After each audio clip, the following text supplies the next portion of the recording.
Hi, I'm Dr. Lois Frankel with another tip for how you can tell people to go to hell so they look forward to the trip. Today I want to talk about cleaning out your closet. No, not cleaning your closet out of clothing, but of friends. Every so often, we need to go through our friends and clean a few out, just like we clean out our closets. And there's three main kinds of clean outs you might have to do. The first is with someone that you might want to just recircumscribe the nature of the relationship.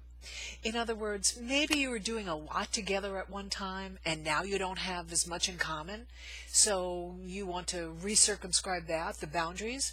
The second one might be someone who has insinuated themselves into your life. That's what I call it. It's when, you kind of are getting to know someone and you're trying to decide if you want to be friends, and all of a sudden you're their best friend.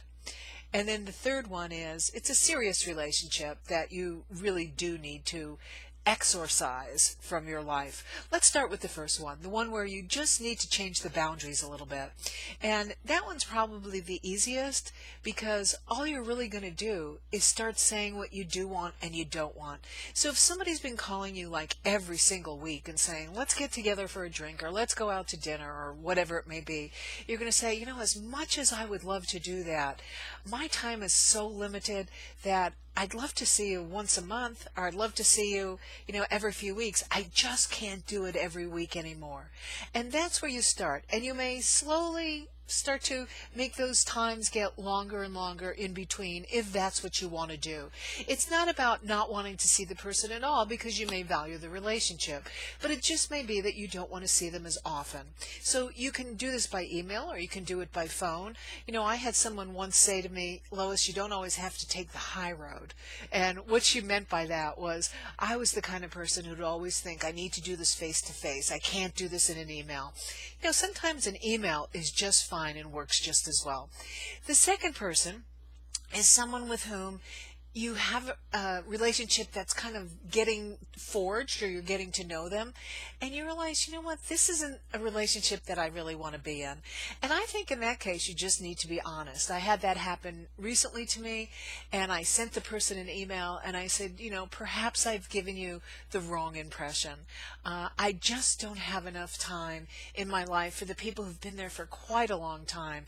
And so I'm going to have to say, I've really enjoyed the time we spent together, and I hope our paths cross. I just can't make any more plans.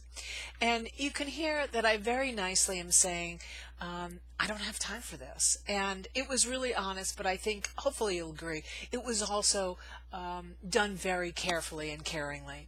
And then the third relationship is one where you might have been very close at one time, but something has changed. Either something's changed, or you've just grown apart, or there might be something egregious that they've done that you no longer want them in your life.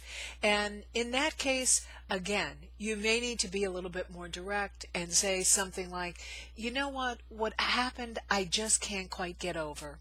And so I'm just going to need to say it's time for us to part ways, and I appreciate the relationship we've had in the past, and this is where I'd like to leave it. I've certainly done that a number of times, and that one's always a little bit heartbreaking because it's usually with someone you have shared with, but you just can't move it any further with it. So those are three ways that you may need to clean out your closet of friends. I hope you find it helpful, and I'll be back soon with another tip for how you can tell people to go to hell so they look forward to the trip.